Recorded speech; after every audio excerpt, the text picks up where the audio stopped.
That's good. So, just the last thing to do. Good morning. There we are back in Rome. And when we talk about Rome, of course, we have to talk about the popes because that's what was so important at that time. And we have to realize the incredible power that the popes had in that period, not only on the face, but also somebody has to say, you. Oh, thank you. Um, but also on the temporal side, which means they had right on life and death over you and had a lot of power on other states than their own. So let's look at the popes that were present during that period. We have to remember that in the 14th century, we had the Great Schism. And the Great Schism happened when the Pope decided he didn't want to live in Rome anymore, but decided to go and live in southern France, very much pressured by the King of France at the time. And so for about 65 years, popes lived in Avignon, where is the magnificent Pope Palace. But this was a troubling time. And at the end, what happened is that we had one Pope in Avignon, we had one Pope in Rome, and then sometimes we even had a third one let me see, so I can admit everybody. We had even a third one. And so these were fighting between one another. And finally, in 1417, with the Council of Constance, we see the end of that great schism, though it will have an impact on the church and the power of the church in different countries. They had to relinquish some of their power, for example, in France and in Spain. In France, the king got more and more power to actually even nominate the cardinals, even the bishops. It was done through the king and not through the Pope. So the church was really weakened after that great schism. But let's look at the different figures. We have Martin V, who is part of the Colonna family, very powerful family in Rome and Naples, that was Pope from 1417 to 1431. What he did is rebuild, when he came back to Rome, he rebuilt a lot of churches that had been let go, that had were in different, on really bad shape. And so he rebuilt the Lateran Palace, which was actually the church, the Lateran Palace. The Lateran Basilica is the seat for the Bishop of Rome, not St. Peter. He also restored St. Peter outside the walls and worked on the portica of St. Peter Basilica. Don't forget that at that time, when we talk about St. Peter Basilica, we're not talking about what you now know. This is the old Peter Basilica. 1431, with Eugenius IV, who reigned from 1431 to 47, he, beside other smaller works, commissioned a new set of doors for the old St. Peter. 1447, with Nicholas V, he enlarged the old St. Peter's choir and completed the fortifications around the Vatican. Also had an architect design a new piazza in front of St. Peter. In 1458, Pope Pius II, who comes from the very prominent family from Siena, the Piccolomini, is going to design a decorative program in St. Peter. Again, the church, we have to remember, was built in the 4th century. And because of lack of funds or lack of interest, had really starting to fall apart. And so they're really trying to revive that because there were lots of pilgrims coming to Rome all the time. In 1450, there's the Jubilee year, which is always an important time. This is a time of festivities for Rome, and it's always reminiscing of the important dogmas of the church. This still happens under Pius II. In 1464, Pius II is succeeded by Paul II, and he will encourage a new school of painting in Rome, which is really going to be important because then you had painters over there that could redecorate the old churches or decorate the new ones that were built. He's also going to commission the building of the Palazzo Venezia, which took a long time to build because they ran out of money. In 1471, we have a very important Pope, Sixtus IV, from the De la Rovere family, very important family. And he really wants to make Rome again the caput mundi, as we call it, the head of the world. So he's going to be extremely active in trying to bring Rome out of the ruins that it was literally in. By adding to the Capitoline Hill, he added some columns and some sculptures. He also enlarged the library, rebuilt the hospital Santo Spirito, rebuilt Santa Maria del Popolo, the Cancelleria, which is a huge palace that he actually took from one of the noblemen, Roman noblemen that he had some problems with, and as a result, he confiscated the Cancelleria, which became an important building for the administration of the church. And then what interests us mostly, he's also the one that commissioned the building of the Sistine Chapel, which is really stuck between St. Peter and the apartments of the Vatican. And the goal of the Sistine, as we'll see, was really the idea of being served the Pope. So that became the private chapel of the Pope, but was also the place from the beginning where the elections for the new Pope were taking place. 1484, Innocent VIII is going to succeed him. And during his reign, something interesting happens, is there is an agreement between the Pope and the Sultan Bajazet II, who was the successor to Mehmet II, who had conquered Constantinople and made it Istanbul. Bajazet II made an agreement with Innocent so that Innocent would keep Bajazet's brother, Jem, in prison for the rest of his life because he was fighting with Bajazet. So Bajazet paid Innocent a lot of money so that Innocent would keep him in jail. Really interesting agreement there between these two. And then finally, in 1492, Alexander VI Borgia is going to be very instrumental in adding decorations to the Vatican Palace. All this tells us one thing, is we have absolute power from the Pope that want to secure their legitimacy. And we'll see that the programs that they're going to push for all these decorations often is a very political program that shows that they are the direct successor to the Old Testament and to the great figures of the Old Testament. So in securing their legitimacy, they also want to follow a certain tradition. That's one point. So you have that one point is following the tradition, but they also are attracting new artists. And these new artists, as we see today and definitely in November, are going to bring with them some innovations.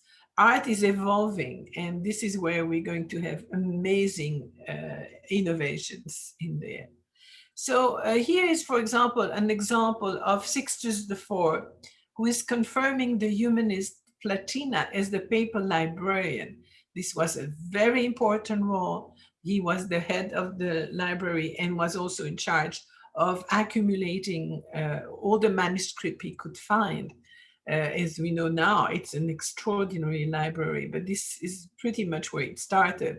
The painter is Melozzo da Forli, who is a wonderful painter. Unfortunately, I won't even have the time to show it to you, but you can always go around and try to find it. As usual, I'm bringing you a timeline. And so mostly the painter that we're going to talk about today are Cosimo Rosselli, Luca Signorelli, Sandro Botticelli. We won't go too much in depth on him because we've already talked about him. Perugino, and I just put Leonardo da Vinci there as a reference so that you have an idea where Leonardo stands, as we've already talked about him. And then I added Ghirlandaio, who is also part of the group. Ghirlandaio, who is going to be for 3 years the teacher, if we can say, of Michelangelo, though Michelangelo later on will pretend that that didn't happen, but we know it did. At the bottom, you have the list of all the popes, so you have an idea of what their impact was. And I always keep as reference to Donatello and Masaccio, who were so instrumental in the huge pivots that we have in the early Renaissance by their revolutionary ideas. So I'm bringing back somebody that we have seen while we did Leonardo da Vinci, because he started his career in Milan. And this is Donato Bramante, the architect. Come back with a few dates. He was born in Fermignano as Donato di Angelo di Antonio. And so very often they would take names of either relatives or teachers that they liked. He was trained as a painter and as an architect. He moved to Milan in 1474 and is going to be responsible for the design and the building of a few churches in Milan. He was influenced by Francesco Lohana's and Alberti's classicism. And also he had that same fascination for a scientific perspective that Piero della Francesca had. In 1499, he moves to Rome, and this is a move that is similar to the one of Leonardo. What they do is they flee Milan because Ludovico Sforza has been made prisoner, and so they don't know exactly what's going to happen. He tries to come back and fight the French who had settled in Milan. And so in 1499, when that war seems to be very close, Leonardo leaves, Bramante and many others leave Milan. And Bramante will go to Rome. He's engaged by Julius II for the construction of the new St. Peter's Basilica, though he did some other works before, we'll see that. He will build the Tempietto of San Pietro in Montorio on the Janiculum, which is, again, one of these buildings that is going to be very influential in the century that comes. And he will die in Rome in 1514. What we have to also keep in mind is that there was no lost love between Bramante and Michelangelo.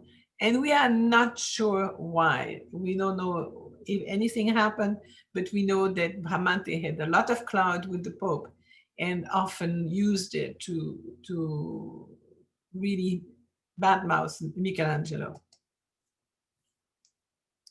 This is the little Tempietto that he built in San Pietro in Montorio. So this is the entrance of the church.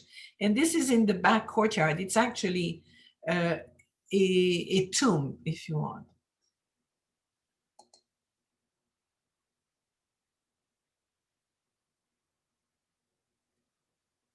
I will address the chat, if you don't mind, during the break. So here is the cut that you can see, that elevation What you have inside the Tempietto is literally some tombs and some sculptures, but the outside is, of course, very reminiscent of the very classical architecture in Rome as well as in Greece.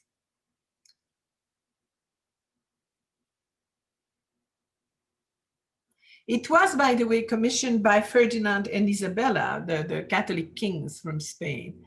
And this has really been considered a masterpiece of the High Renaissance.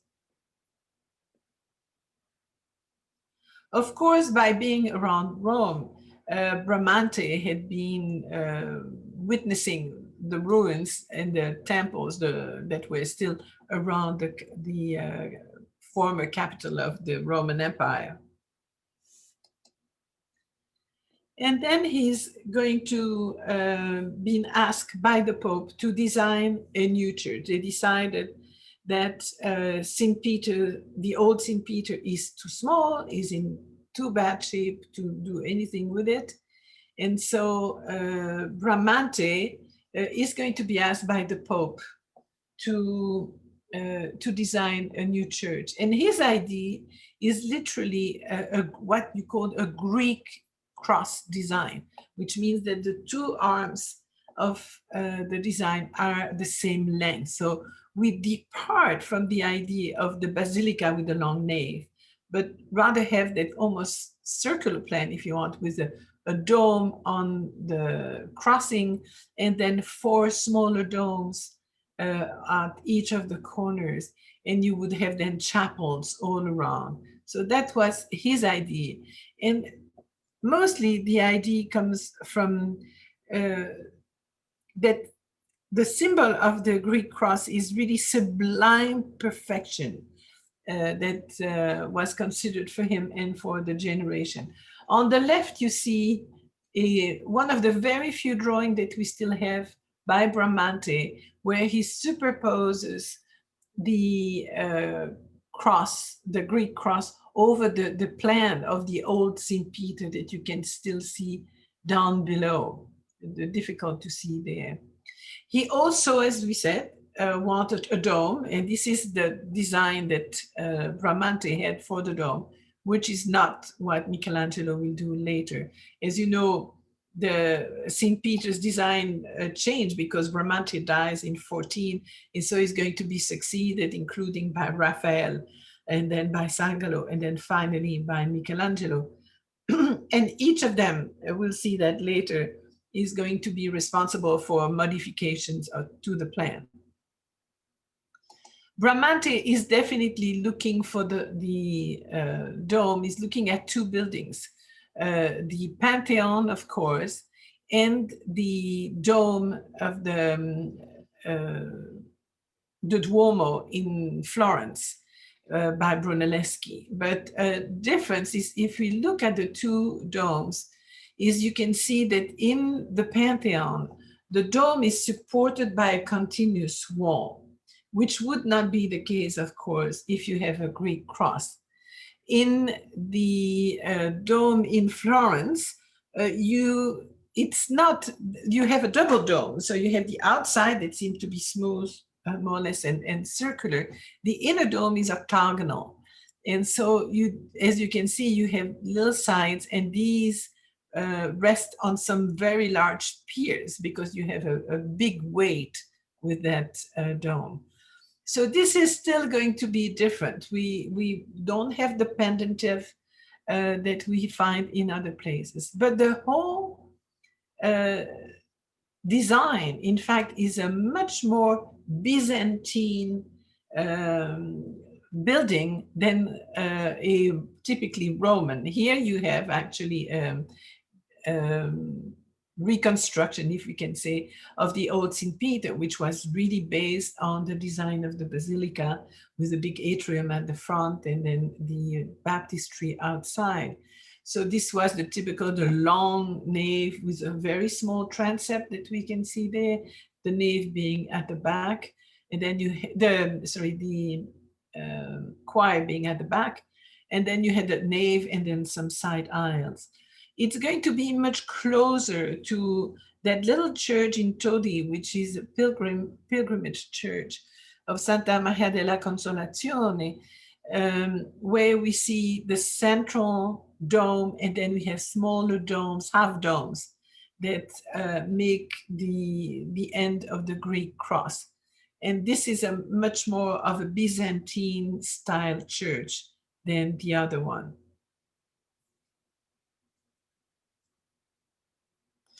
Another work by Bramante is his contribution, and mostly the design, to the Basilica del Santuario di Loreto.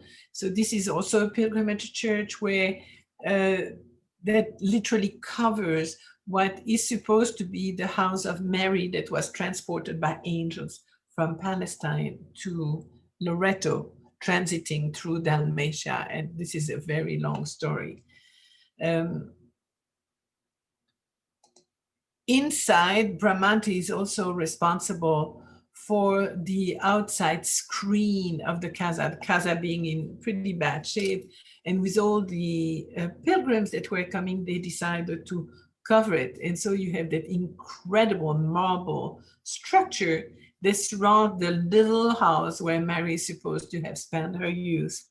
That is, of course, decorated with statues made by many other artists, but the design apparently belongs to Bramante.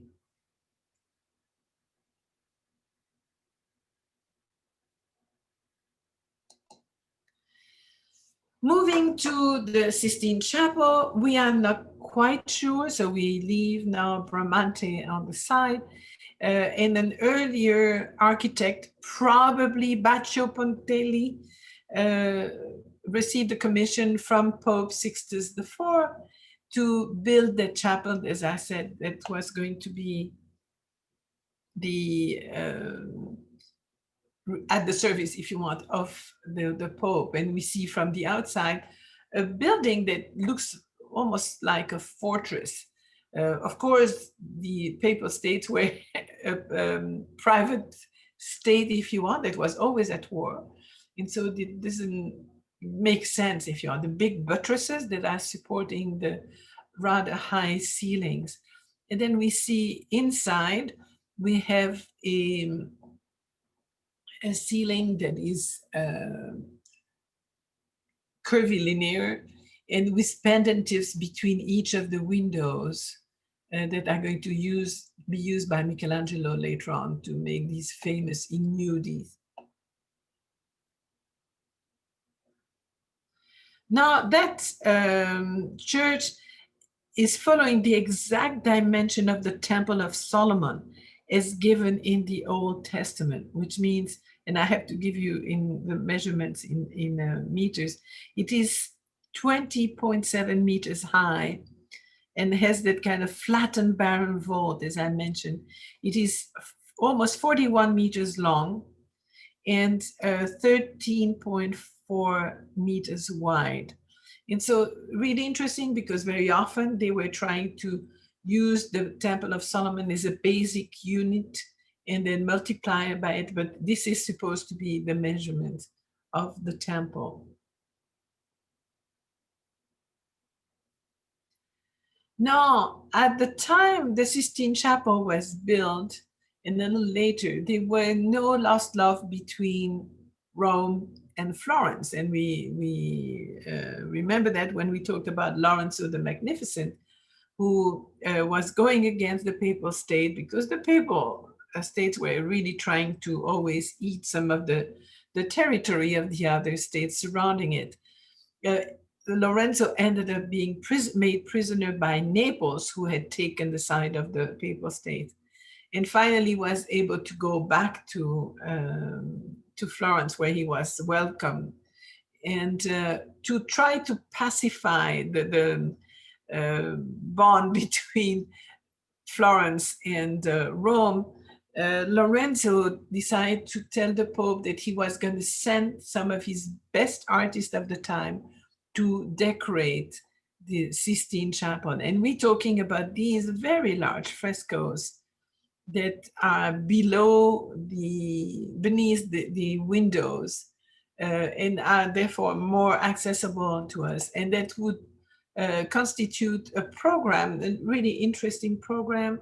On one side, you have some moments of the life of Moses, and the other moments of the life of Christ, that kind of look at one another. And it's, again, they're a very political statement, where the side from Christ looking and corresponding to the images on the side of Moses are really relying on the Old Testament, but at the same time proving that they are just the legitimate successors to the Old Testament, which of course makes the Pope a more legitimate person that gets his power straight from God.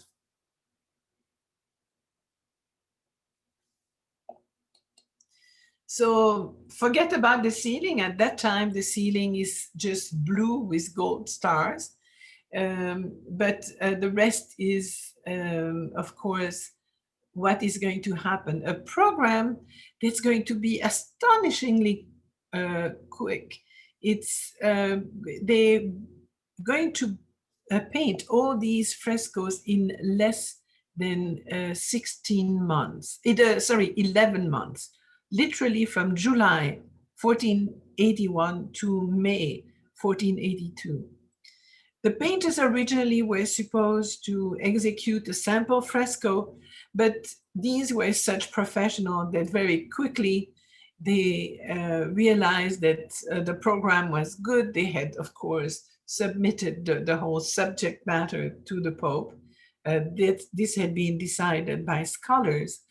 And they started. Now imagine 11 months, these huge frescoes, and all these, at that time, really good artists: Ghirlandaio, Rosselli, Perugino, another Rosselli, Signorelli, Botticelli, and Rosselli joined by Piero di Cosimo. These two that are replacing paintings by Perugino are going, by Ghirlandaio, sorry, come later. Of course, above these, you have portraits, literally life-like, of the different popes, the important popes that precede Sixtus.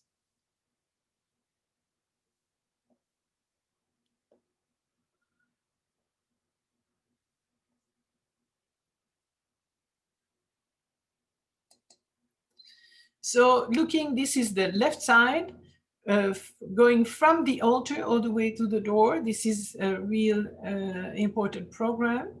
And this is the life of Moses.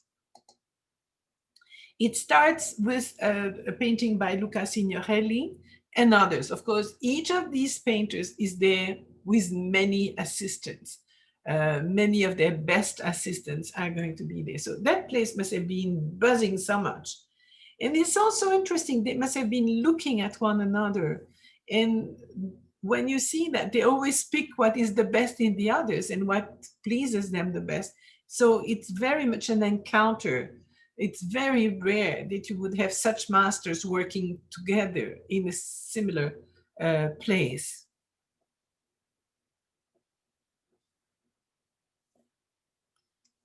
So Luca Signorelli here is painting Moses' testament and death. So this is the end of the life of Moses. So we're going backward, if you want.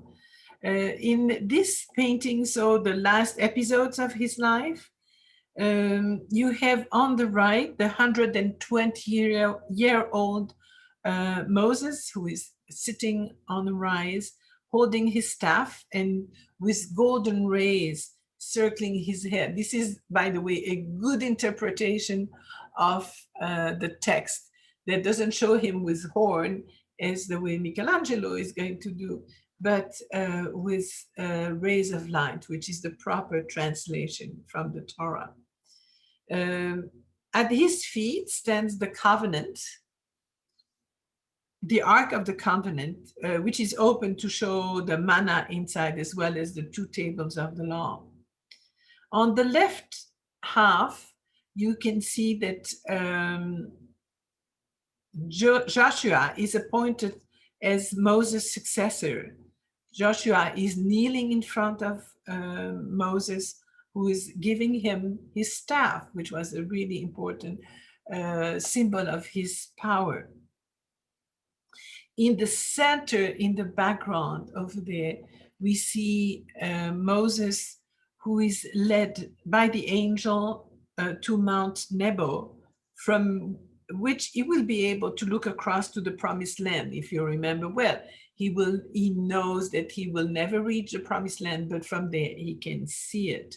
And then we have another image of Moses there, who is going to move towards there, and this is the death of Moses in the background in the land of Moab, where the children of Israel are going to mourn him for 30 days.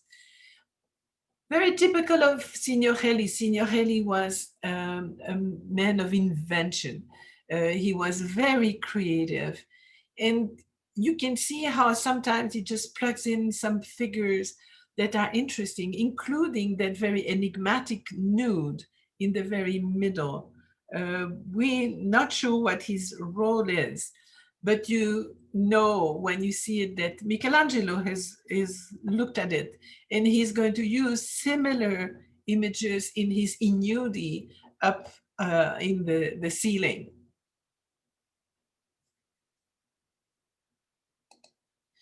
The next image shows the punishment of Korah and the stoning of Moses and Aaron. This is painted by Botticelli. We've already talked about Botticelli. We know that Botticelli, when he was sent to Rome, stopped a work he was in the middle of doing, which was the illustration of Dante's Inferno. He left it maybe happily because it was a very long and fastidious work that wasn't going to pay very well. So in this painting, again, we have different episodes of the theme, what we can call a continuous narrative. And here we have two most important scenes, the punishment of Korah and we have the revolt. So just to talk about the story. So the rebellion by the Hebrews against God's appointed leaders, Moses and Aaron. And then we see that the crowd is going to be punished later on. So Aaron is here while Moses is trying to quiet down Korah, who is across. People are trying to intervene. As you can see, Aaron is wearing the papal tiara, which is the direct identification of the Pope with the Old Testament.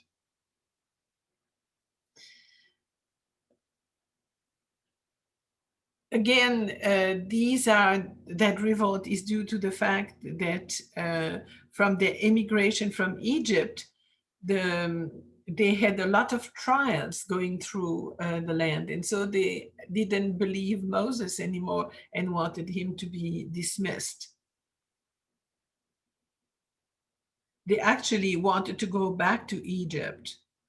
And at that time decided they threatened to stone Moses.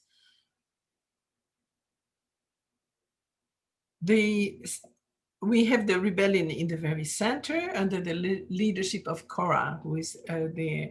And again, this is not a usual type of neither narration for Botticelli, nor the kind of themes where he was at his best, because he was a very gracious and very poetic person. This is a much more animated type of scene. So the punishment ensues on the left hand. This is where we see the punishment. And we see that all the crowd that was revolting is swallowed up by the earth. And only two of the innocent sons of Korah appears to be floating on a cloud and are exempt from the divine punishment. What is really important too is the architecture that is around. It shows some old monument falling apart, but you have that very sturdy triumphal arch in the middle, which really is setting the landscape, if you want, reminding the importance of Rome at that time. Next image is by Cosimo Rosselli and shows the previous episodes showing the table of the Lord with the golden calf. So different episodes. On the Mount Sinai, we have Moses receiving the table where God is handing him the tablets. In the little sleeping youth there is Joshua.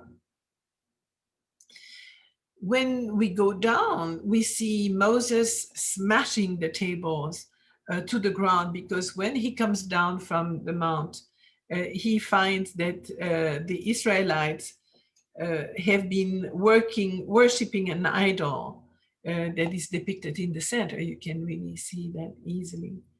And so the idolaters are going to then be put to death. What you see in the background here to the right. And on the other side to the left, there are some people standing in front of their tents, what apparently scholars have been unable to really explain.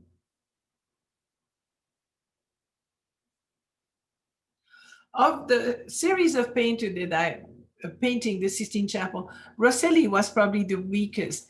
He is, though, going to have quite a series of this painting made, and we believe that the others were so busy that they gave a chance to Rosselli to work a little more, though many of the other paintings have disappeared.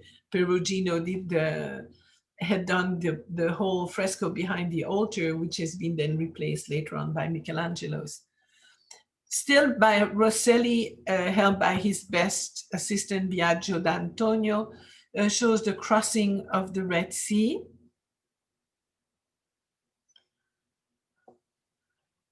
The sequence begins in the background to the right, where Moses and Aaron are pleading with the Pharaoh to release the people of Israel. You see that little scene here on the right.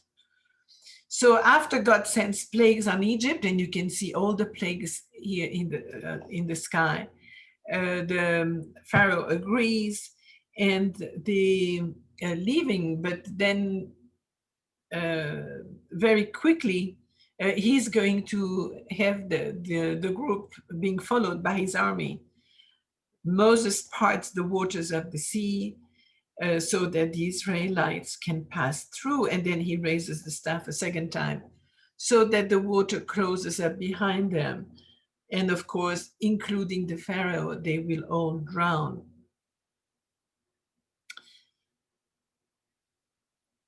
The woman that you see here that seems to be kind of out of place is the prophetess Miriam, who has taken her instrument to thank Lord for their rescue.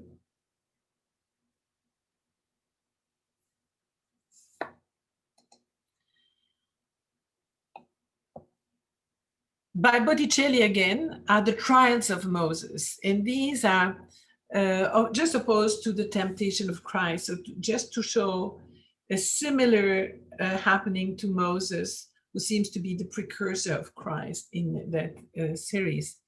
So this is taken from Exodus, and it, as I say, parallels the temptation of Jesus. On the right, you have Moses here killing the Egyptian who had harassed the Hebrew, and is then fleeing to the desert. So this is Moses, and Moses fleeing to the desert. In the next episode, Moses fights the shepherds here that were preventing Jethro's daughter to get some water from the well.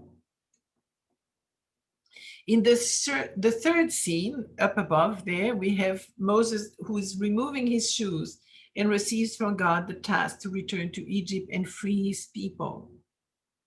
And then finally, in the lower left corner, he drives the Jews to the promised land. Now you can always recognize Moses because he's in green and yellow.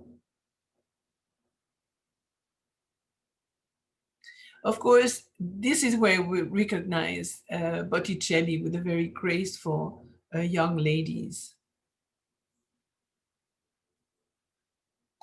And then the last episode, so don't forget we are moving backward, is by Perugino, the Moses leaving for Egypt. He is again dressed in green and yellow. This was an agreement between, of course, all the painters so that you can recognize who is who. In the center, you have an angel asking him to circumcise his son, Eliezer. And this was a sign of the alliance between Yahweh and the Israelites. The baptism that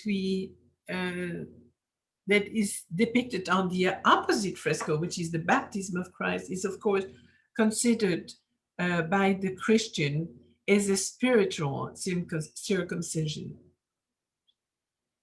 On the right background, Moses and Zipporah are greeting Jethro before he's leaving. And then on the left background, you have a series of shepherds, a very lovely landscape all around and very recognizable palm trees, of course. And here we can see that fashion that you find at that time. This is very much Botticelli-like. And this, with Perugino, we find these similarities with Botticelli sometimes, but with more volume typically than what Botticelli would do. Moving across, we have now the life of Christ from the altar to the door. And we, again, are going to go backward, and I should probably have done the opposite, but for whatever reason, this is the way it's. And so we start with the Last Supper. Last Supper painted by Rosselli and Biagio d'Antonio again, in a semicircle table with Judas turning his back to us. We have all the apostles. And then in the three windows that are at the back, we have some paintings that represent the Christ praying on the Mount of Olives here, the arrest of Christ and the crucifixion, sorry. So this is interesting too, because contrary to the other painters, Cosimo Rosselli decided to add a lot of gold to his paintings, which apparently pleased the Pope very much. And the others didn't fall into that trap and really tried to stay away from it.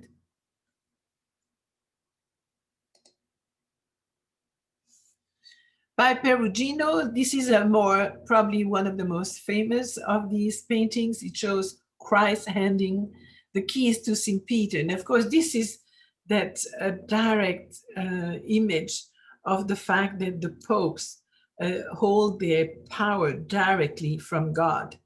And this is, of course, a very important concept. The landscape that we have in the back, so you have the Triumphal Arch of Constantine, and of course the Triumphal Arch of Constantine. Once we talk about Constantine, we go back in history to that emperor who made Christianity at the first time a legal religion, where before they had to be underground. But we also have that building in the center, which symbolizes the Temple of Solomon. In this painting, Pietrope Perruggino is relying a lot on perspective, but it is held by these rectangular motifs in the back that recede all the way to the Temple of Solomon. We believe that Perugino was the one in charge of the entire project. And so just dealing with each of the painters, make sure that there was a sort of unity in between. As you can see, the main figures are organized kind of in a frieze. They are following, these are mostly the apostle, including Judas, that are in the forefront. But then in the back, we have some images with the tribute money on one side and then the stoning of Christ on the other. So kind of reference to the life of Christ until then. Many of the figures are known people, including a self-portrait by Perugino, who was a full-face person with curly dark hair. But an amazing artist. We'll see, we're going to develop the artists that we haven't seen yet, with the exception of Ghirlandaio. You can also see how the figures here are mostly used frontward, backward, and these, as they say, would be, they would use cartoon, just as Giotto did, or not Giotto, but the painters that did the St. Francis Basilica in Assisi. It's the same thing. When they had these large frescoes, they would use basic cartoons that they would trace, and then use them reverse, so they would have another profile, and then they would develop them and give them some personality.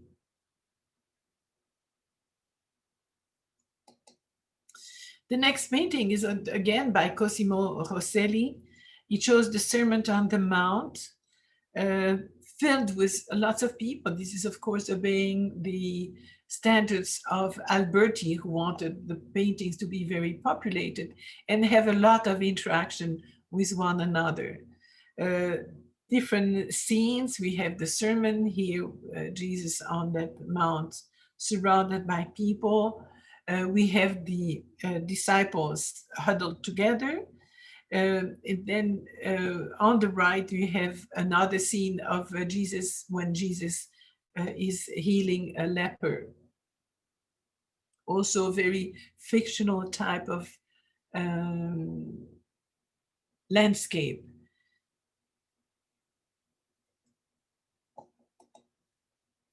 And by Ghirlandaio, the calling of the apostle, this represents Christ calling St. Peter, not yet St. Peter, but Peter and Andrew from their nets.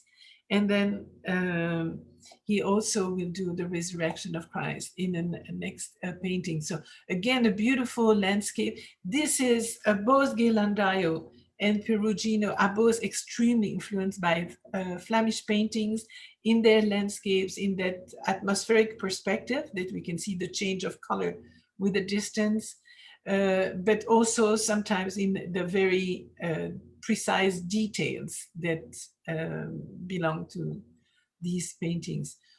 Lots of figures that are known in these, or that whole crowd there would be many of the humanists, and we'll talk about humanism in a minute, but when you have such portraits, very defined portraits, you know that they represent people that were known.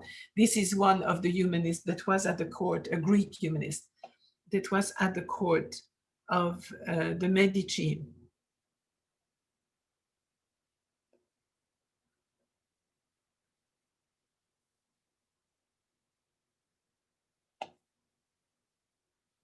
Yes, John Argyropoulos.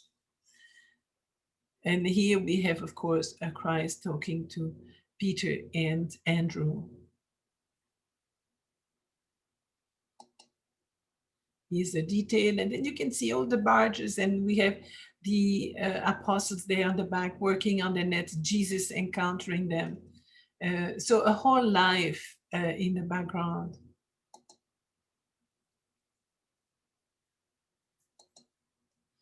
And here again, you can see that some are just standard images, but some are real portraits of people that they knew and some of their children. By Botticelli, the second of his frescoes, The Temptations of Christ, that we correspond to the trials of Moses on the other side. 3 episodes from the Gospels, We have on the left Jesus, who has been fasting, is tempted by the devil in guise of a hermit here up above, to turn stones into bread. So the hermit is showing him stones and says, you can turn these into bread. And Jesus, of course, refuses. In this other temptation, the devil has carried Christ on top of the building, and sometimes it's just a mountain. And this is on top of the Temple of Jerusalem, which takes the image actually of Santa Maria in Traspontina, which was an existing church at the time. And he tempts Jesus to challenge God's promise that he will be protected by angels if he throws himself down. Of course, this is refused by Christ too. And then the third temptation to the upper right is Jesus taken to the mountain where he shows him the beauties of earth. And the devil promises Jesus power over his domain if he will deny God and bow down to the devil. Of course, Jesus sends the devil away from him while the angels come to minister him. And then in the foreground, we have Jesus healing the leprosy. In that image that we have at the very front is the high priest giving that plate to the young man who is supposedly Jesus. And the images, we can find again some typical images of Botticelli with that very gracious young woman with a typical dress of the time, very classical looking.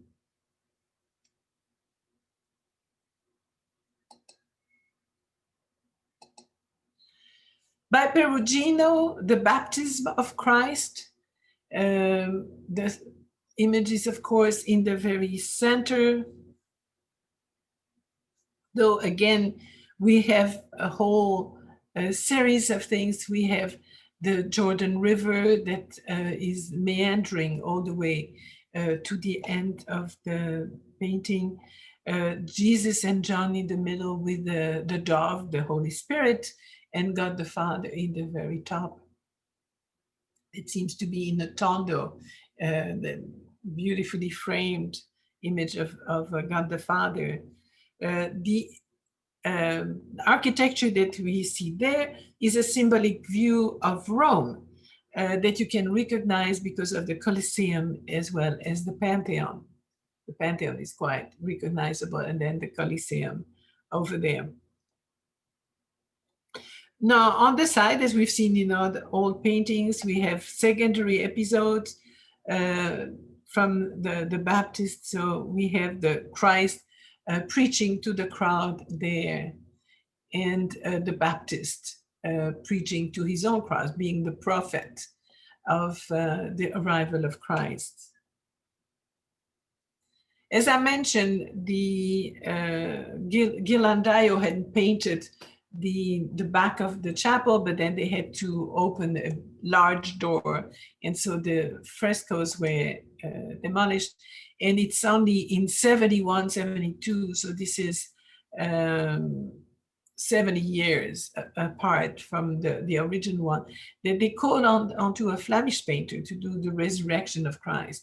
And we see there an extremely different style that has already been influenced by Michelangelo, when you see the Christ as well as the very strong body of these soldiers, and with colors that are completely different. It's a completely different color scheme, very modern in many ways. And by Matteo da Lecce, the disputation over the body of Moses, he actually had worked with Michelangelo, but when he finished working with him, he left to Peru, where he spent the rest of his career, by the way. And so we see here again different episodes. We have the body of Moses carried by everybody, but here devils as well as angels are fighting to get his body. So at this time, I'm going to take a break before we go more in depth into some of these painters. We're going to talk about Luca Signorelli, Cosimo Rosselli, Perugino, and then the main follower of Perugino, Pinturicchio.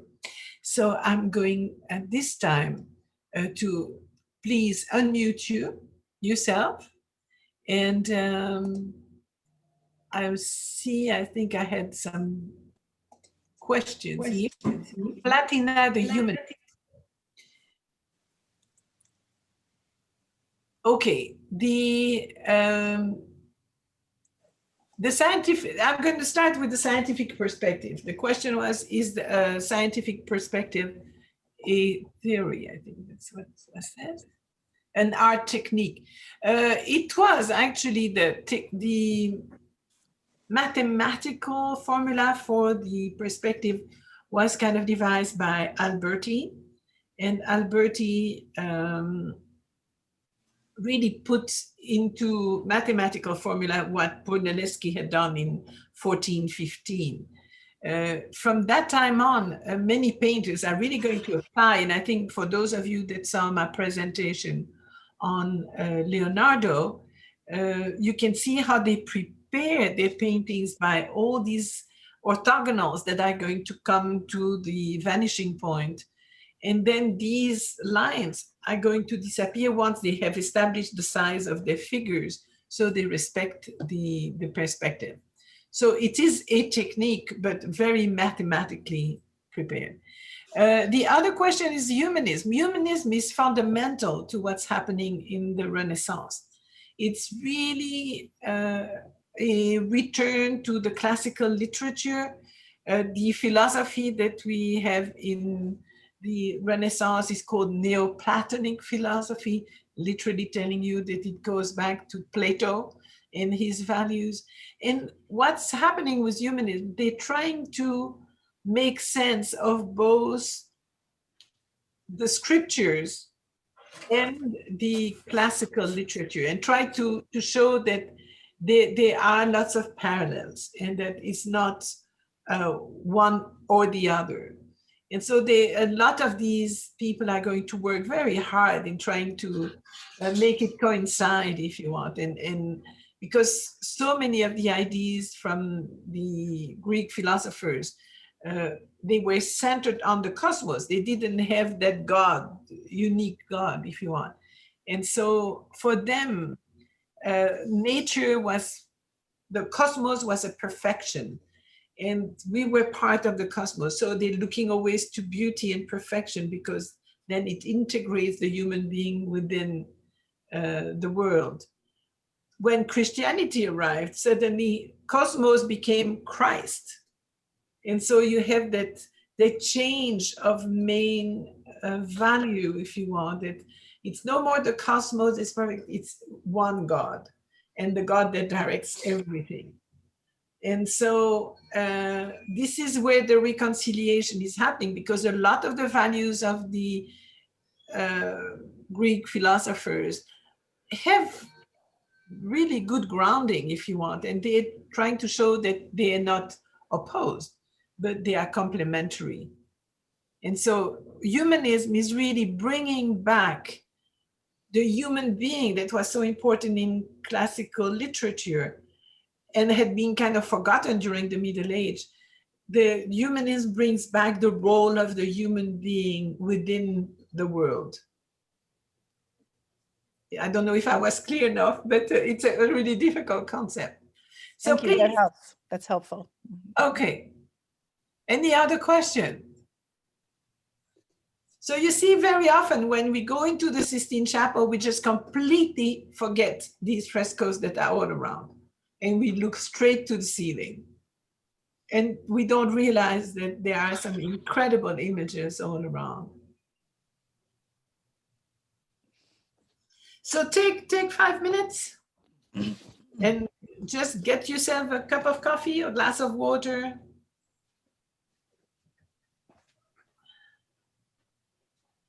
No question, John. Yes, I do. Okay.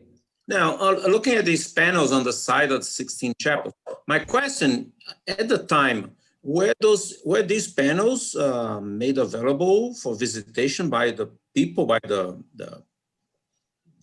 what do you call that? The regular people were normally not, invited in the Pope's apartment or in the Sistine Chapel. They were special people, these were private apartments. And so the populace, if you want, was not normally a witness of all that. It was for an elite. Yeah, because it's telling a story. I mean, it's like a... Yeah, it is. It's storytelling, but... Absolutely.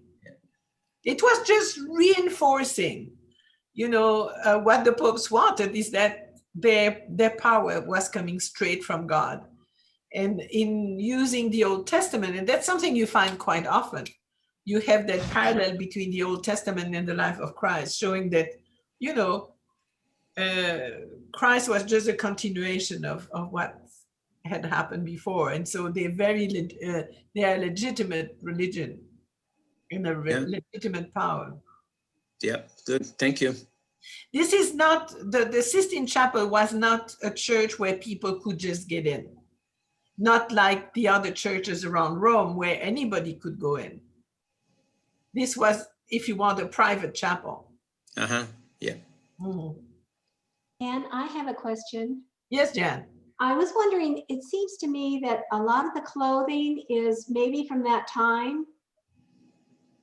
Some of them, yes. Like Botticelli, they have the little hats and they look like they're from that time. Yes, and that's what I mentioned too, is the fact that, let me see if I can go back.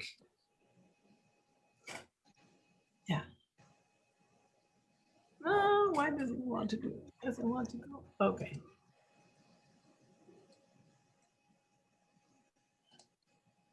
Okay, with Perruggino, for example, you can see the difference. These people are dressed as the way they thought Christ would be dressed. But then the people that are around the crowd are dressed with contemporary clothing. So these would very typically look like a Roman clothing. This is very much like you would find in Florence. So yes, you have that combination of both. And one comment is that I remember that I guess 2 or 3 sessions ago, you showed a picture where the Jewish person was always identified with a yellow cloth. Yes, there is a theory that has been raised by scholar Ruth Melinkoff, who's written a whole book about that. And she says when they really wanted to mark somebody as a Jew, and it's interesting because it always falls on Joseph, for example, in the nativity scene. Joseph is a Jew, but not Jesus. See, so yeah. and they very typically always dress Joseph in yellow. And so it has been noted that in a lot of the paintings, when they want to mark a certain person as a Jew, and you can see it here, for example, with John the Baptist, he is considered a Jew, but Jesus is in blue. Yeah, okay. Now, and you have Jesus with a little bit of yellow there, but mostly blue. And you've seen that Moses was green and yellow. Of course, yellow is also a very shiny, bright color. But she has written, if you're interested by that, I think I gave you the references, Ruth Melinkoff. And she wrote a whole book on the fact that it's so obvious that the figures, when they want to say, okay, Joseph was a Jew, but Jesus, for whatever reason, is not dressed in yellow. Yeah. Thank you. You're welcome. Note that, you see, God the Father is not yellow either. Yeah, it's not Jewish. Yes, Melinda. No, I'm just like, oh. Yeah. Yeah. Okay, we're gonna go on. I think I'm going to mute you again so we don't have any interruption. Let me see, participants, mute, and we'll talk again at the end.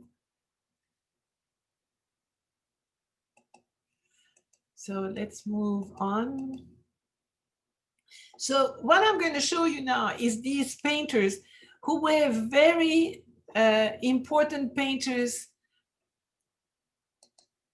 at that time. Again, when Lorenzo de' Medici sends his best painters today, it's literally that amazing amount of great artists that were living around Florence. So Luca Signorelli is quite an interesting figure. He was born in Tuscany, we're not sure, somewhere between 1441 and 45. Probably was apprenticed to Piero della Francesca. He painted at Arezzo in 1472, then at Città di Castello for 74, and then went to Rome from 78 to 84. Obviously for that, the Sistine Chapel in particular. Returned to Cortona in 84, then was called to Orvieto in 1499,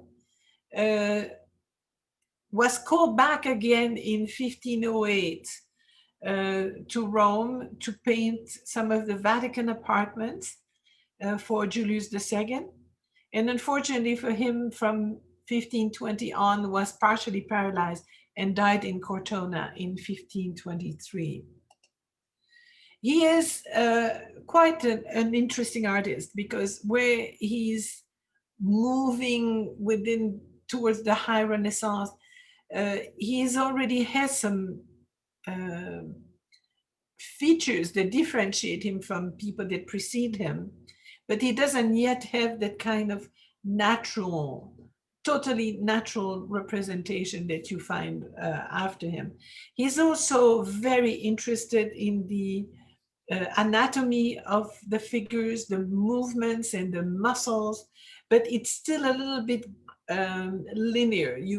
The muscles don't look quite natural, but more sometimes geometric. He was, though, quite an interesting portraitist. This is a portrait of an elderly man. Probably what we can say a jurist, which was often paralleled with a humanist. You can see by the motifs that are behind him even more that these are related to his to his profession, if you want. So you have victories before a temple.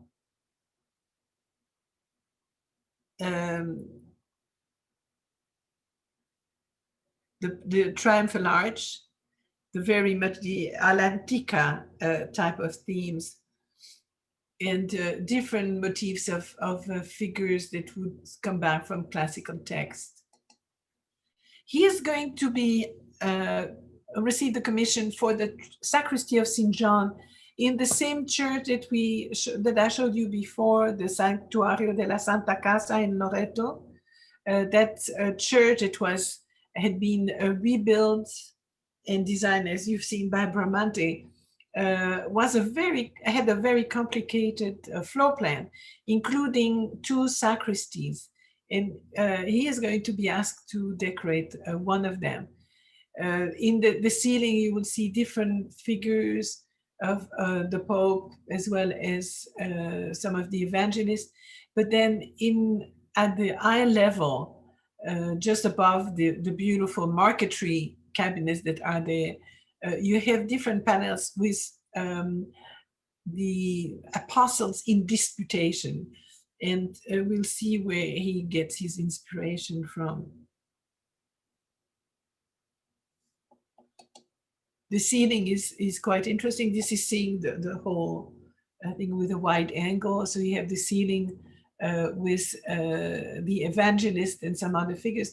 And then here you can see all the couples of apostles facing one another.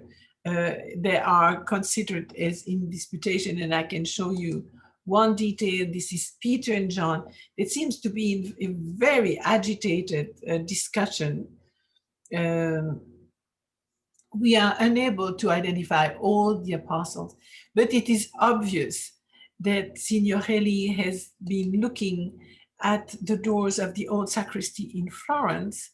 And this is the way they were, you know, they all look at one another and say, oh, this is a great idea. And then they do a variance. The famous doors of the apostles by Donatello in the old sacristy shows different panels with the apostles in disputation. And here is, for example, for Donatello, Saint Peter and Saint John facing one another. So it's more just the spirit of it than just a pure copy. Here we can see the interest of Signorelli in the anatomy. He shows literally two figures that are one seen from the front, one seen from the back in the same exaggerated contrapposto. As you can see, one having a young woman on the back and the other one a young man. And this is just the proof how all these artists are searching for the best possible representation. And they're discovering the natural representation of these bodies. Here you can see that the musculature is extremely realistic.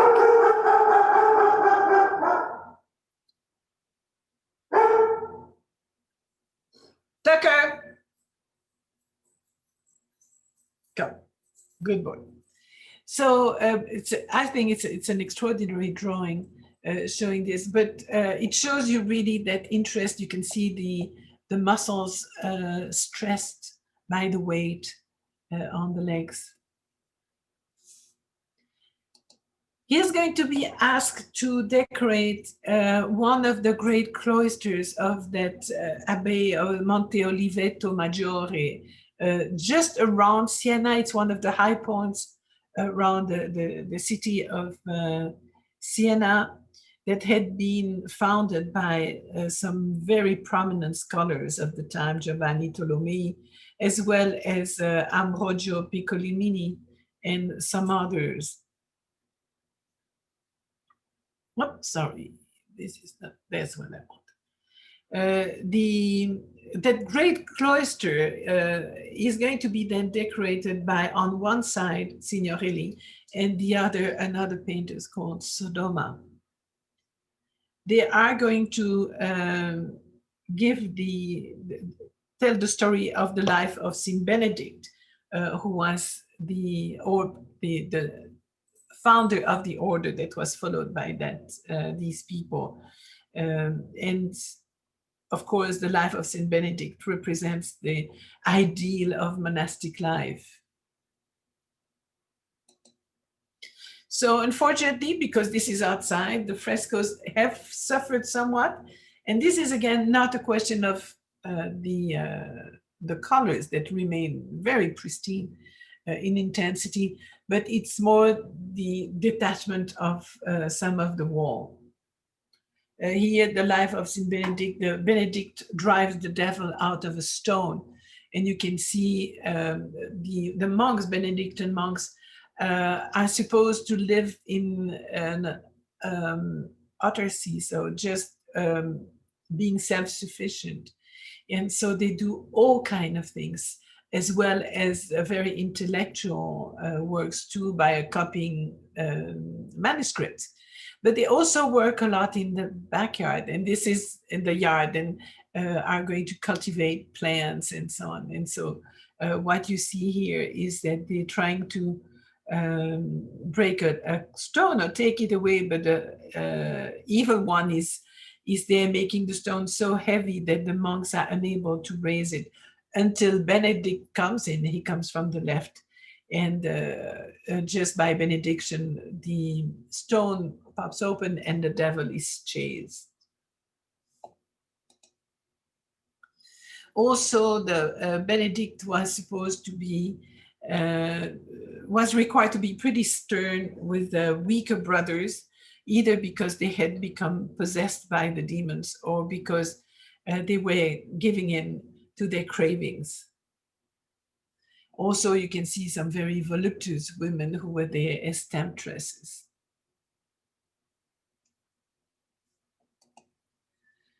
Benedict, discovers the Totila deceit. So these are two episodes with the king Totila, who is really trying to fool the monks, but Benedict is not fooled. And he is discovering the king's arrogance and trickery. And so finally he confronts him and prophesies his end, which is going to happen. You can see at the back, he will die. So these are always quite interesting stories. He also receives, in 1499, he signed a contract with Orvieto Cathedral. He was actually asked to paint two remaining sections of the ceiling of the chapel of San Brizio that had been started by Fra Angelico and who couldn't finish that. And so actually, he's going to do more than two panels. He's going to finish the ceiling, but then most of the chapel itself is going to be by his hand.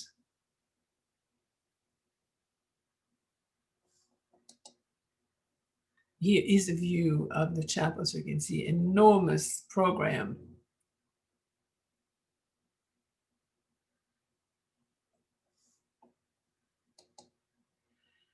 One of the panels show the sermon and deeds of the Antichrist. And of course, Antichrist is reminiscent of the moment with the schism where you had a pope, and then of course the other pope was called the Antichrist because he was going against the pope. And here in the very middle, you have Christ, the Antichrist that takes the features of Christ himself, except that you can see a devil is whispering to him what he has to say. And people come around and they just drop their gold and their weapons and everything to be donated to the Antichrist.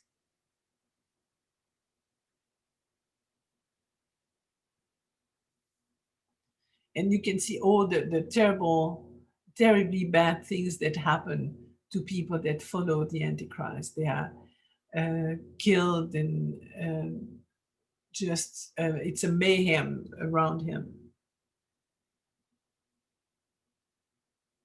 And finally, he's hurled down from the heavens. In that painting, you can see that he's actually making his own portrait. This is the self-portrait of Signorelli, and he is actually standing next to Fra Angelico, who had started the program in that church. This is very often that involvement of the artist himself that represents. This is bigger than a signature. Above the door, you have the Apocalypse, and of course he has to deal with very constrained spaces. You have the angels coming down, and the people are absolutely terrified by what happens.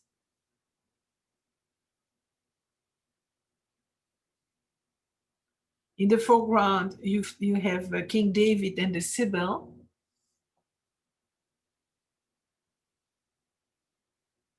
And then the star goes pale. Fires and earthquakes sweep the earth. War and murder spread throughout the world. But it's the other frescoes that are really interesting. There is a series, you have the resurrection of the flesh. And we'll have the damned and then the elect. That are going to be the main frescoes, these episodes, if you want, of the Apocalypse. And here we can see that invention of Signorelli, who was an amazingly inventive genius. And for example, you have people coming out, a skeleton from the ground, and then they seem to be putting their skin on to look again as human. And he shows people in different little captions of people together, these little groups that are acting, responding to the trumpets of the angels. You can see how the anatomy is important, but it's not yet very natural, but definitely an interest in the musculature and the stress, the tension of the muscles. Here there is somebody who is having a conversation with some skeleton on the side. So this is the humor of Signorelli.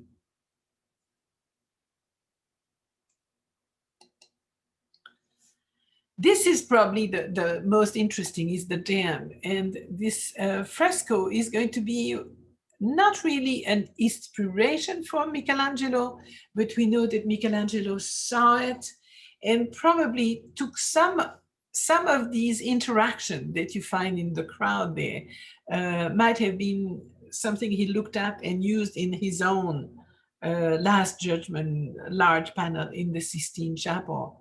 So if you look at the different colors that he uses to represent the devils and the different, again, as I say, crazy interaction that you have between them and their victims, quite humorous and very imaginative.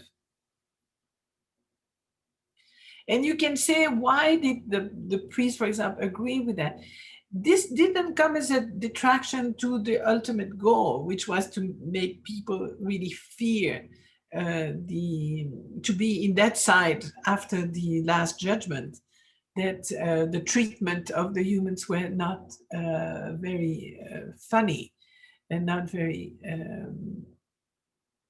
positive.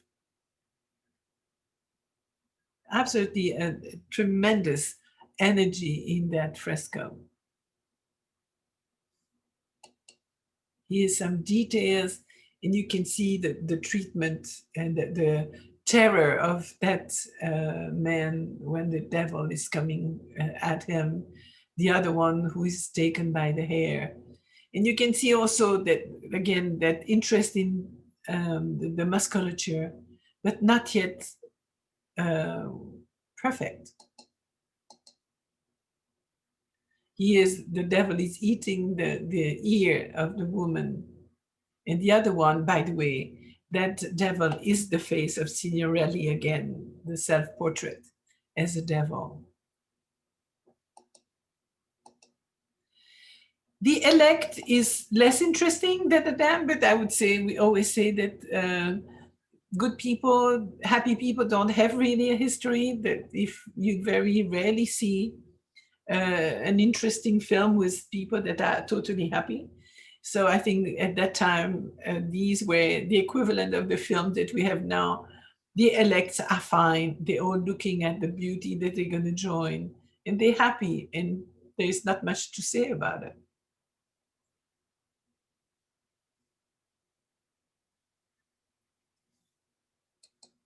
And the ceiling is absolutely beautiful, partly done by Fra Angelico and partly by Signorelli. Here are these pendentifs that are painted by Signorelli, showing popes and saints. This is probably St. Francis. We have different saints. And here on the other side, also some prophets and the apostles with the Virgin in the middle. The whole bottom of the chapel is decorated with grotesque. If you remember, these are very typical Renaissance decoration. They take their name from the fact that they started in the beautifully decorated grottos that people liked very much. So they borrowed their name from there. You have different motifs, and then in this case we have Dante Alighieri in the very center, and beautiful grisailles telling different stories about the Dante and Virgil entering purgatory. So you can see also that the text of Dante was universal and was used as a theme for a lot of the works.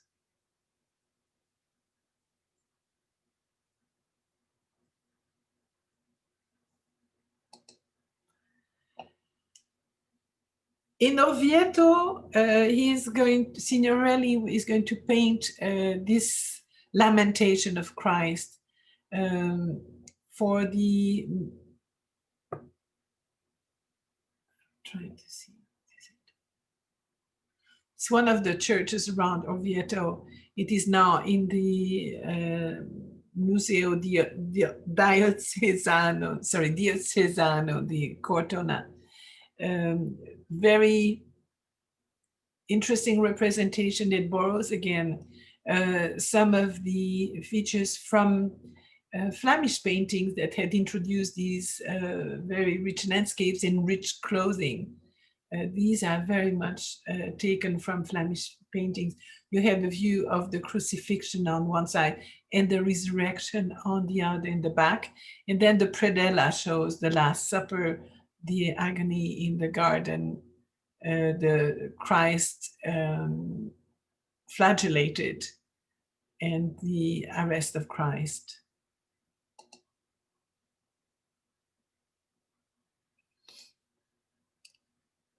It's such an interesting mixture of both Flemish and Italian paintings. So the faces, all these are very Italian, but you know what the elements are that really go back to Flemish painting.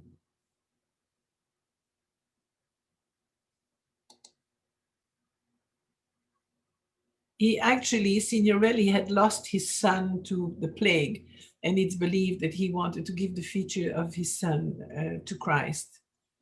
In a very serene, in fact, view of the Virgin that doesn't seem to be, who's extremely young, by the way, but doesn't seem to be very much suffering. She fainted, but she doesn't seem to be in pain. Other paintings by Signorelli, the Communion of the Apostles. He had a very long career and very successful. In this painting, which takes you to the end of his life, because this is the time where he's going to become paralyzed, you see a change in his style that becomes a little lighter and seems to have been already influenced by Raphael. The architecture is much more Raphael-like, but also the whole atmosphere is a softer atmosphere. Cosimo Rosselli, as I mentioned, is probably the less talented of the painters that came to the Sistine Chapel. Was born in Florence, was apprenticed to Neri de' Bici, called to Rome in 81 as the others, and died in Florence in 1507. Didn't move very much, stayed pretty much around there. I show you only two of his paintings. The Madonna and Child with angels.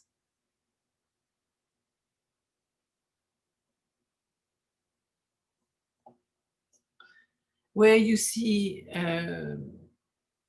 some interesting similarities with Verrocchio. But again, we have these nice landscapes that are straight from Flemish paintings. And then this tondo of the Nativity. And Joseph is in yellow, as you can see. Very heavy baby. Pietro Perruggino, probably more interesting, born in between 1446 and 52 in Città della Pieve in Umbria, apprenticed in Perugia, and Perugia is going to remain for him a very important place. In 1466, he probably joined Verrocchio's workshop and discovered the Flemish style in landscape and naturalistic portraiture. 1472, he enrolled as a master in the Confraternity of St. Luke, was called with the others for the Sistine Chapel in Rome, and went there with one of his best assistants, Pinturicchio, that we will see in a minute. He was nominated Honorable Citizen of Perugia in 1485 and opened a workshop in Perugia that will remain, that he will keep parallel to the one he had in Florence. He will be called in 1486 to Assisi, back in Florence from 86 to 99. 1503 goes back to Rome for commission for the Vatican in the apartments, the Borgia's apartment. Goes back to Perugia in 1503 and will die of the plague in Fontignano. He is, by the way, one of the earliest Italian practitioners of oil painting, and we'll see that he sometimes uses tempera and oil painting. Very important. His pupils, and among his pupils was Raphael and many others, but Raphael is really going to be the biggest outcome of his workshop.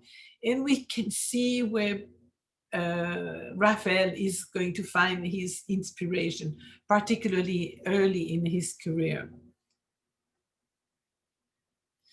Now, when I show you all these artists that we have seen, I would say that more than half of their works was destroyed within 100 years of it being made. And we have only very little left. Of course, when it's part of an architectural building as a fresco, it depends if the building still stands or if they have reworked out or if they have remodeled the building. So then they were completely destroyed. And for a lot of these artists, as I say, within 100 years, often many of their works disappeared. So let's look at Pietrope Perruggino. This is a polyptych that was actually painted originally for Giuliano della Rovere, and who is going to become Julius II. And so the collection, the name, the polyptych Albani Torlonia, the name comes from the fact it belonged to that collection for a while. 6 panels, and here you have a very good example of how you could have a polyptych the way it was presented, because often you see these panels have been dismantled and you just see a lunette or that top part, or you see just a panel on the side, then it has been resized and framed, and it doesn't tell you anything. So do understand what you see. This very often, this is rare to still have one of these polyptychs as a whole. Who we see, we have, of course, the nativity scene, and Joseph is not in yellow in that case, but we have on the sides the saints, Saint Jerome and Saint George on that side, and Saint John the Evangelist and Saint John the Baptist and Saint Michael, with an Annunciation scene on top, with the crucifixion in the center showing Mary Magdalene and Saint John. You can see that the style is lighter. In a sense, you can see a little bit of Botticelli in there. This is more artificial. It shows the Madonna between St. John the Baptist and Saint Sebastian. Comes from the church of San Domenico at Fiesole. He was very much in demand in that period, the last decade of the 15th century. He had tremendous commission. This one shows the Pieta. As we said, often the Pieta is really odd because we deal with a man that is typically taller than the woman, and a man whose body, the man is dead, is stiff, and it really is very difficult to reconcile the woman seated and the body of the man, and it makes sense. And this is where Michelangelo made marvels, and we'll talk about that at length, how he's able to make it a gracious rendering.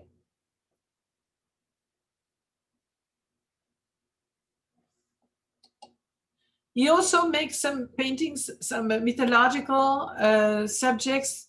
This is Apollo and Marcia. This is, of course, that contest between the two. Marcia's was not very smart. He was a satyr, and he had challenged Apollo that he was the best musician in the world. And of course, Apollo is looking at him and said, "You don't know the punishment that you're going to have. You never challenge a god." And we know that Marcia, who was a beautiful flute player, couldn't compete with Apollo, who had his lyra that you can see on the ground next to him. Unfortunately, the decision will be against Marcias, and he will, as a punishment, be flayed alive. More work. This is the Santa Maria Maddalena dei Pazzi, the crucifixion. This is a fresco, as you can see, representing Christ in the center, and then you have John on the side and Mary on the other, and then two saints, Saint John the Evangelist on the right and Saint Benedict on the left. The Ascension of Christ in the mandorla. This is really interesting and refers right away to this theater play that you had in the church with where they would use some mechanics and literally have a mandorla made of wood or whatever with little sculptures all around, and then a real human being would stand in that, and that would be elevated with a whole mechanic. And this is very often reused in painting because it gave such an amazing feeling to the spectators. This is, by the way, a central part of now dismembered polyptych. More commission. This is part of La Sala di Udienza, so the audience room in the Collegio del Cambio in Perugia. These were the money changers guild, one of the most influential guilds in Perugia. And so what they want, and you have to also admire the woodwork, which is magnificent. You have marquetry and then sculpted wood all around. And then the different panels that were painted by Perruggino, that was actually part of a program that was designed by a very highly sophisticated scholar who was a humanist, Francesco Maturanzio. The ceiling is beautiful. Again, we have grotesque all around. These are these organic shapes, sometimes mixed with the cherubs and animals. And then you have these medaillons with different gods and goddesses and virtues. Actually, these, by the way, are planetary gods and sign of the zodiac. Yeah, you can see them. The three main paintings are representing famous men of antiquity. In that case, we have people like Fabius Maximus, Socrates, Numa Pompilius, Furius Camillus, Pittacus, and Trajan. And then above them, you have the cardinal virtues, prudentia and justitia, and the self-portrait of Perugino.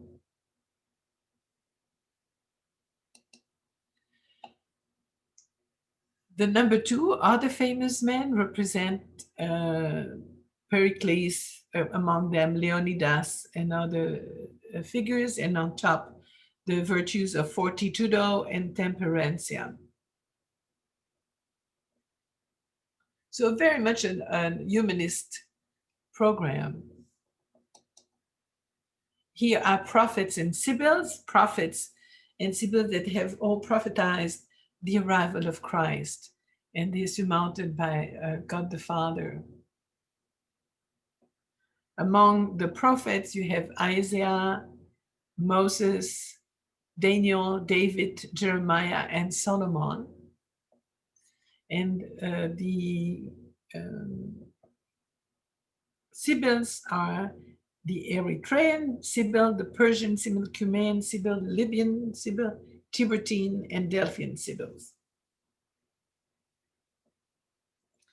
But as always in these rather secular images, we also have religious images showing the transfiguration of Christ with the apostles that are stunned by the light emanating from Christ.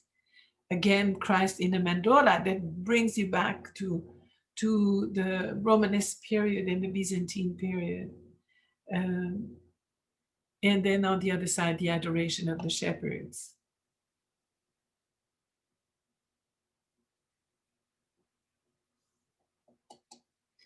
Many of his paintings toward the end were originally attributed to Raphael because their style really gets very similar. Here's a Madonna with child in a beautiful landscape. A crucifixion, and on the side I put the predella. Unfortunately, as usual, that's a large altarpiece. It's very large, as you can see. It's 4 meters high. Had at its base these panels that are now in Chicago Art Institute. And they show nativity, baptism, Christ and the woman at the well, the resurrection, and the apparition to Mary Magdalene.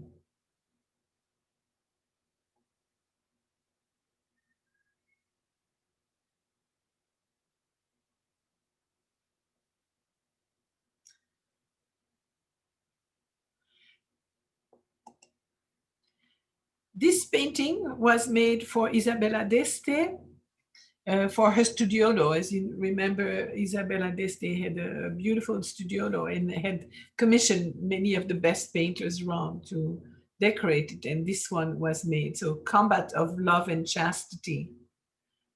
Of course, the iconographic program would have been drawn by a humanist, and that belonged to the court of Isabella d'Este.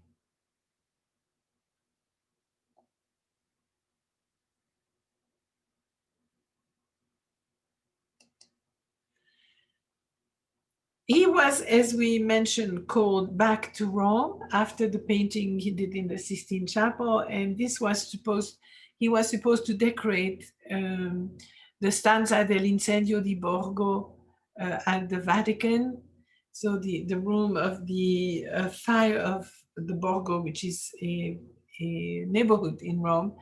And by that time, once he had finished with the ceiling, Raphael was in place at the Vatican, and he lost the rest of the commission to Raphael, who at that time was the charmer and decorated a lot of what was left for the Pope.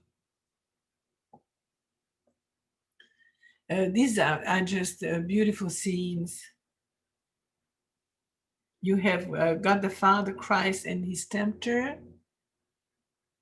the Trinity and apostles. I think we can turn that one, yeah. So that's God the Father.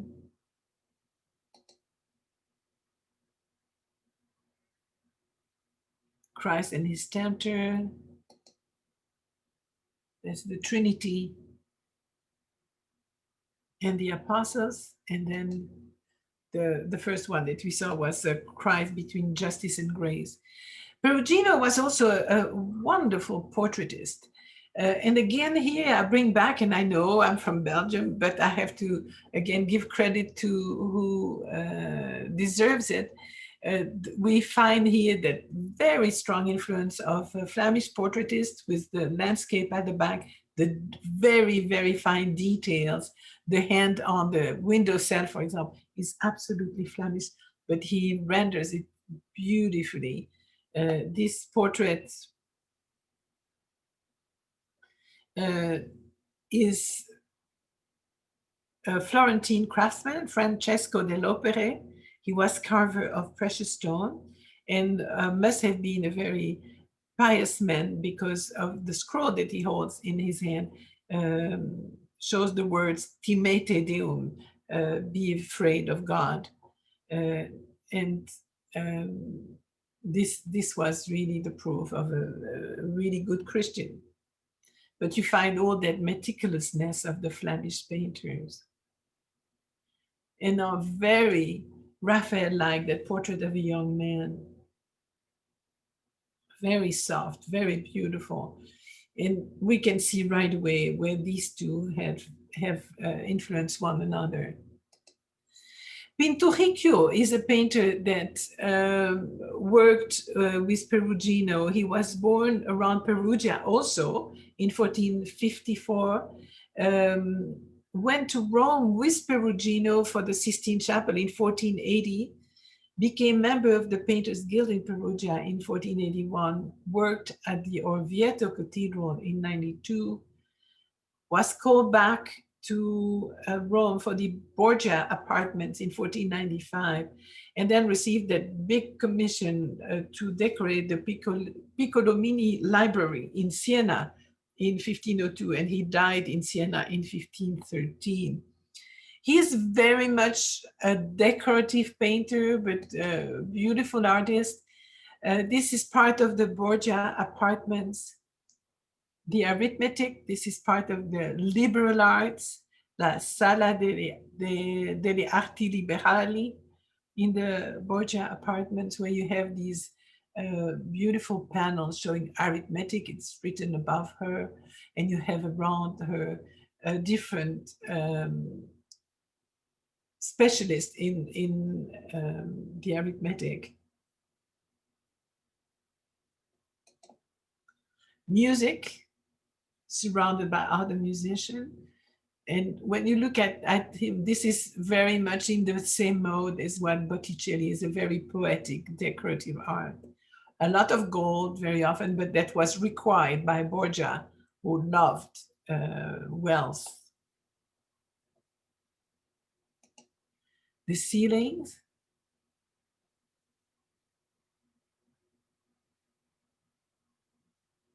showing again different virtues. And then in another apartment, you have Susanna and the Elders, the famous story of the theme that really fits Pinturicchio because he was such a sensitive painter.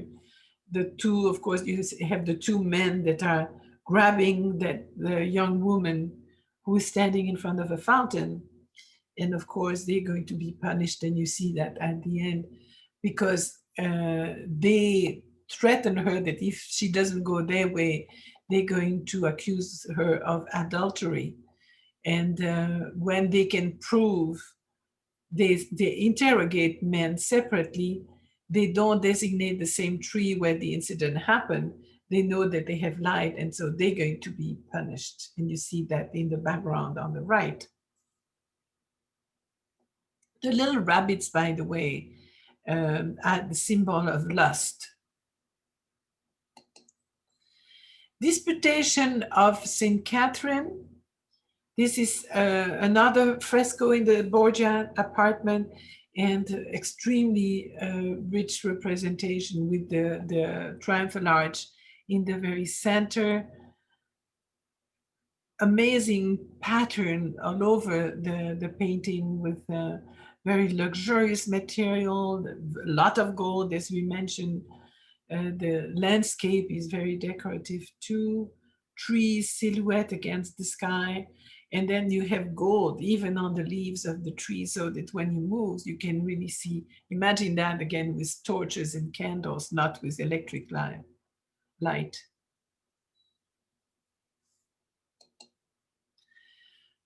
He received different commission. This is for Collegiata di Santa Maria Maggiore in Spello, the Annunciation.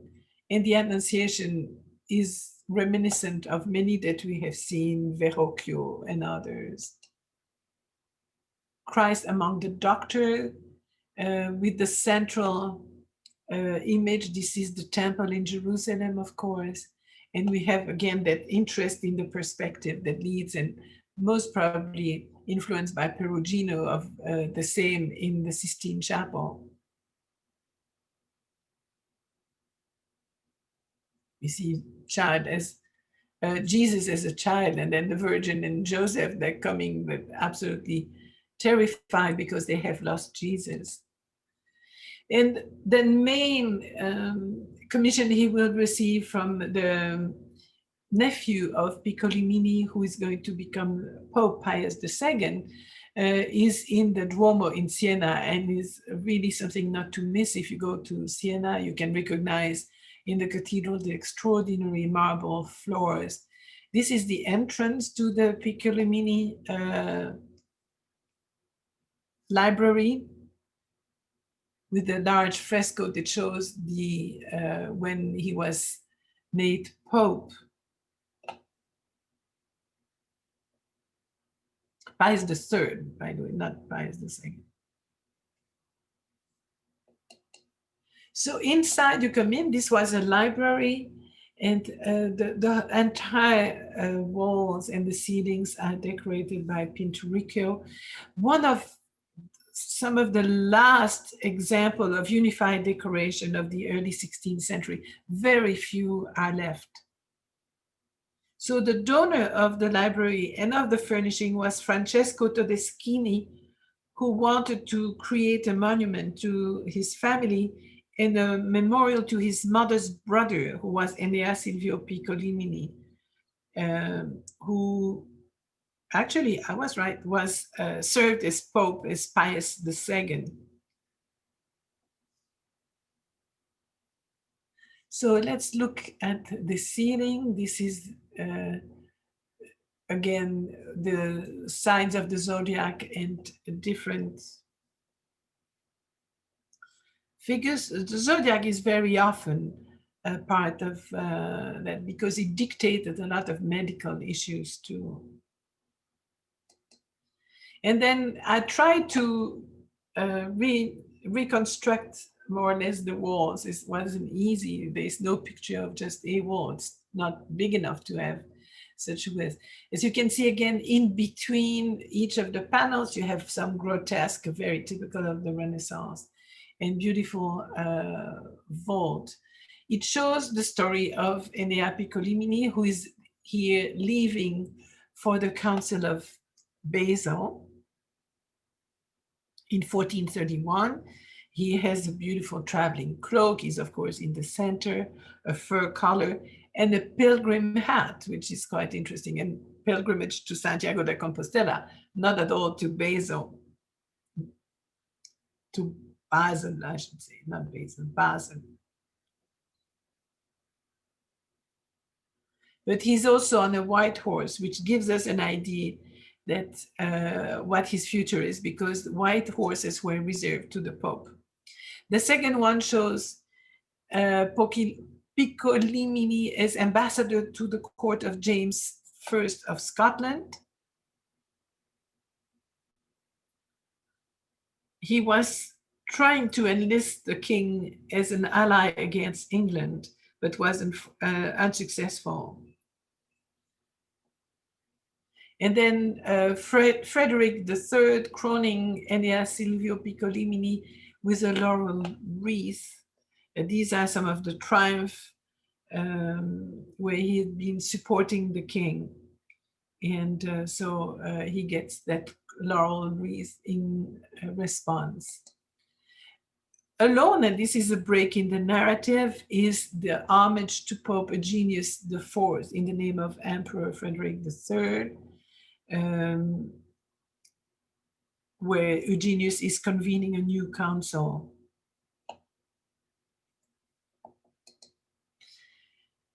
At the very end of the library are two smaller panels, one showing Piccolomini presenting Frederick III to Eleonora of Portugal, who is going to become his wife. And the other side, Enea Silvio is elevated to cardinal. So that was a first step.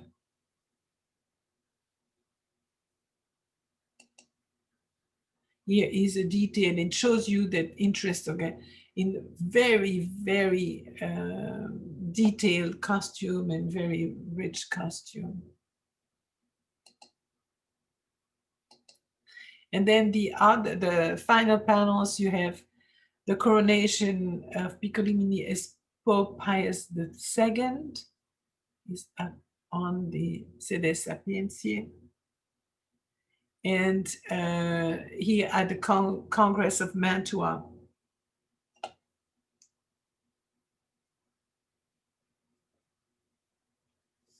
That was a congress that was convened by Pius II, where the Pope sought to enlist the princes of Europe into a new crusade, which didn't happen. So this is an incredible program, and Pieter Bruegel has really received this large commission. There's not much left as portable art, if you want. So this was, in a sense, an introduction to what we will see next time for the Tuesday series. Oh, sorry, I forgot.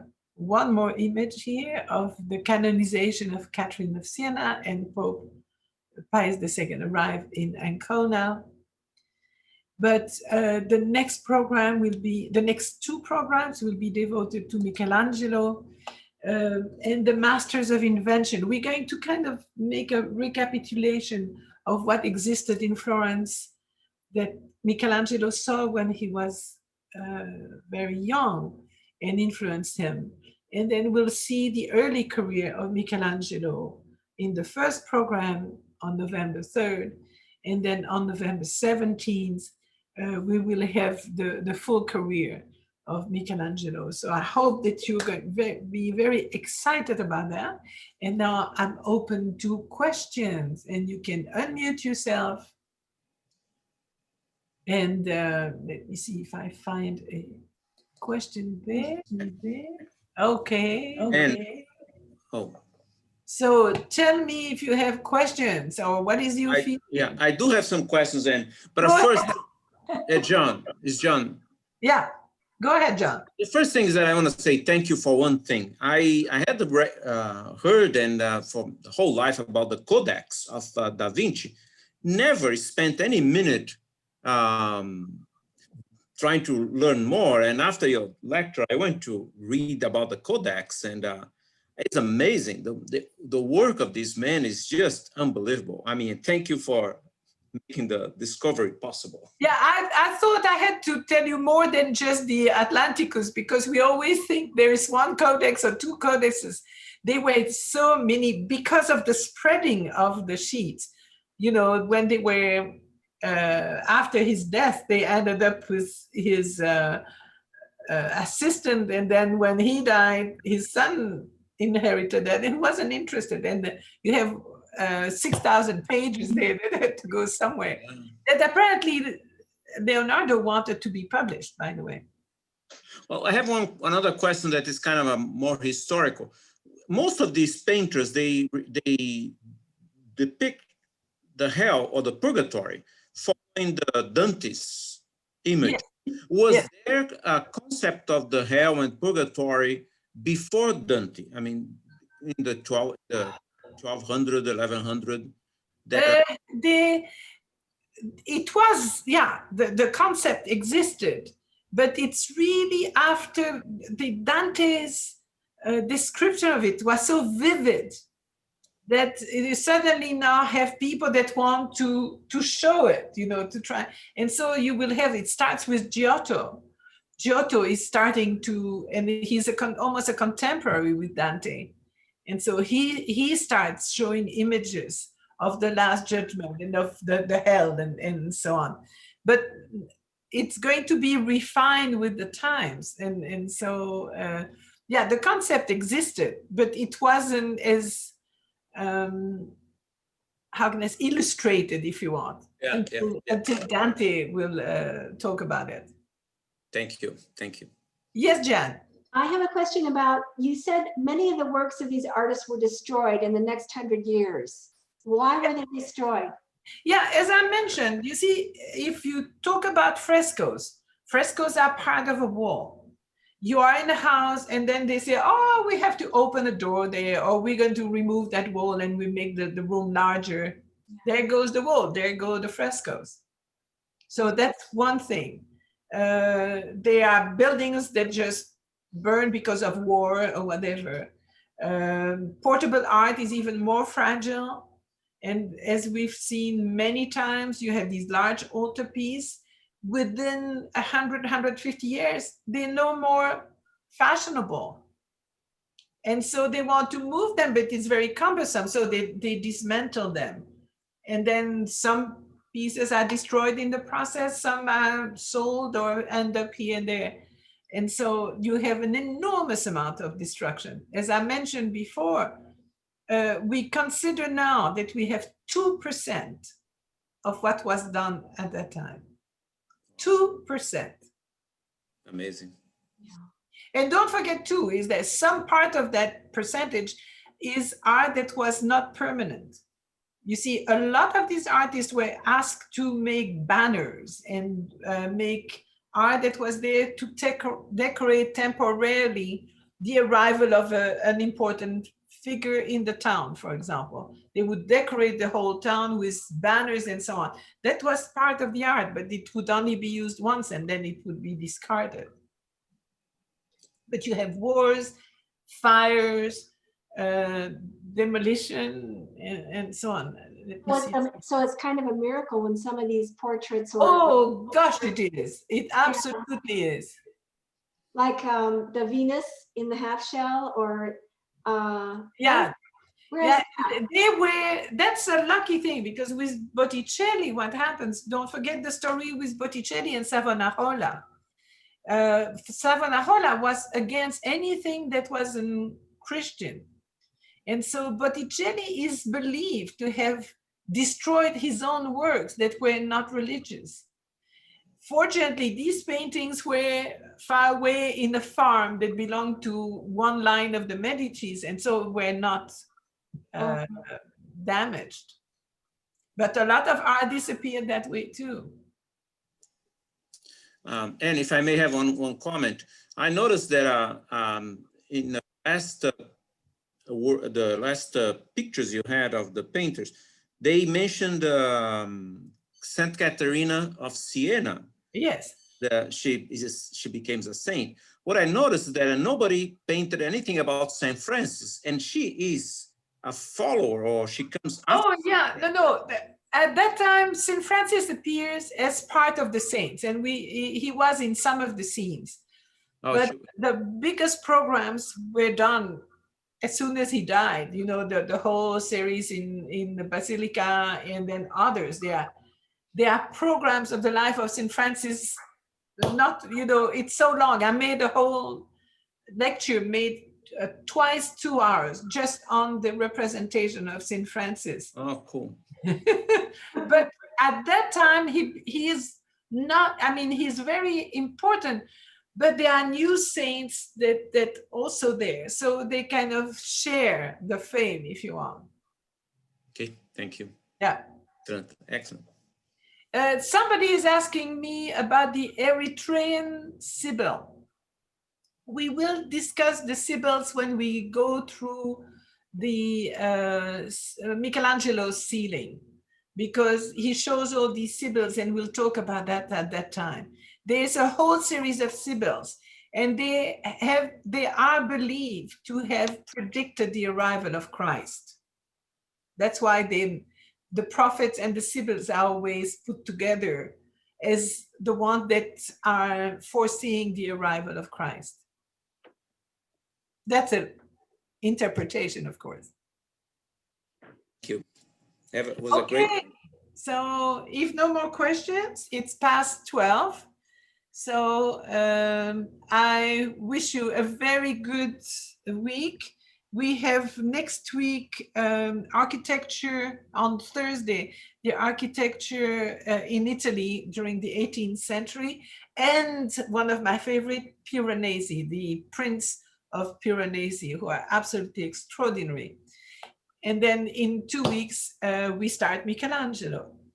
So have a good time, stay safe, be good, and I'll see you soon. Bye. Bye. Thank you. Thank you. Thank you. Never wants to do it on time.